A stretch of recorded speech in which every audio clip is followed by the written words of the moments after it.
तालुक्यातील जामुनपाडा जिल्हा परिषद शाळेच्या विद्यार्थ्यांनी शिक्षक मिळावा यासाठी विद्यार्थ्यांच्या आणि गावातील नागरिकांचे 3 तास प्रशासकीय इमारत कोल्हापूर फाटा येथे ठिय्या आंदोलन करण्यात आले।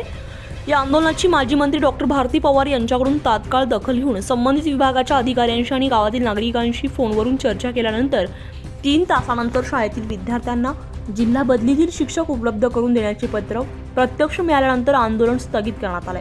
कळवण तालुक्यामध्ये गेल्या 15 दिवसात शिक्षकांअभावी आंदोलन ही दुसरी घटना आहे, तर सत्ताधारी लोकप्रतिनिधींचं याकडे दुर्लक्ष तर नाही ना असा प्रश्न उद्भवतोय।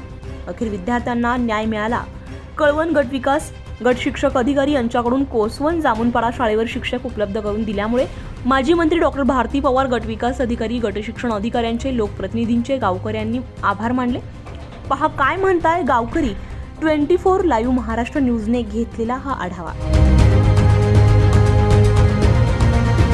तोंडी आदेशाने ते जिल्ह्यात ऊन पाठवले आणि त्यांना या ठिकाणी आमच्या जामुनपाडा शाळेवर नियुक्ती देण्यात आलेले आहे। तरी आपले शिक्षण विभागाचे व BDO साहेबांचे तसेच त्याचप्रमाणे भारतीताईंनी सुद्धा आपल्याला फोनवरती त्यांनी सुद्धा आपली दखल घेतली आणि त्यांनी सुद्धा आपल्याला एकदम मुलाचे सहकार्य केल्याबद्दल त्यांचे सुद्धा आपण गावकऱ्याकडून आभार मानतो।